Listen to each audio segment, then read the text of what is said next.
VP Kamala Harris touts successes as border czar as she returns to immigration beat with overseas investments. Biden put Harris in charge of leading talks about the root causes of migration in 2021.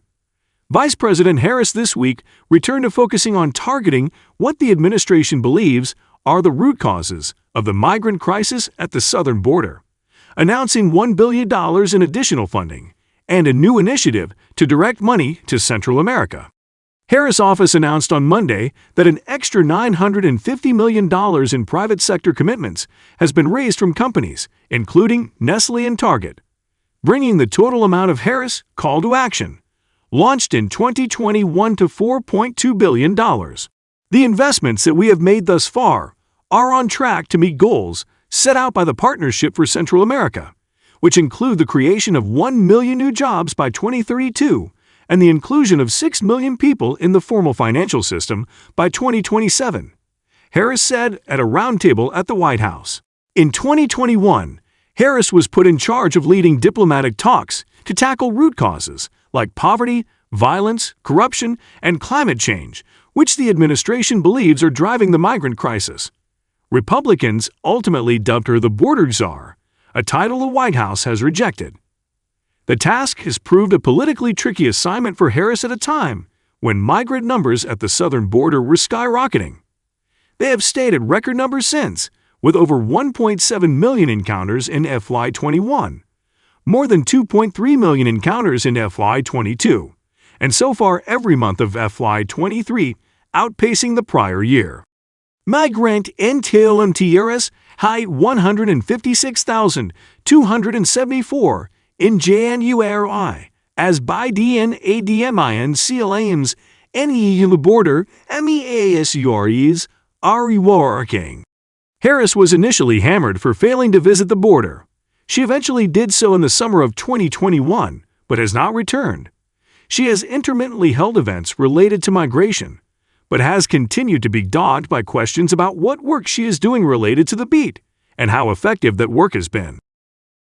If you were given a job 2 years ago with the explicit goal of reducing illegal immigration, and then you sit around and do nothing while illegal immigration explodes to levels never seen before, you should be fired and replaced, the National Border Patrol Council said last month. Period. But Harris has attempted to counteract that her strategy is a long-term one that needs time to develop. Aides have also emphasized that the beat is migration causes, not border security. At the core of this push is the public-private partnership known as the Call to Action. The funding is targeted to aim at specific goals: a reform agenda, digital and financial inclusion, food security and climate-smart agriculture, climate adaptation and clean energy, education and workforce development, and public health access, strengthening democratic governance, combating corruption, and improving security. Despite the historic border numbers overwhelming the U.S. southern border, Harris has sought to claim that the measures are working. These investments have created jobs. These investments have increased access to the financial system, including to the internet. These investments have allowed small businesses, which have the potential not only in the United States but around the world, and in particular in this region, have the potential to really thrive if they have access to financing, she said. She also linked the effort to a decline in migration from Northern Triangle countries of El Salvador, Guatemala, and Honduras. Our root causes strategy, and these investments represent a long-term development effort, but we are already beginning to see positive trends, she said on Monday. The administration also announced that it would not only be continuing with the program, but expanding it. The Central America Forward program was announced by Harris as a new phase of the partnership that will add good governance and labor rights as priorities into the partnership. It will also include additional government commitments to support investments in the region, with Harris touting a program to identify clean energy projects as well as workforce development programs.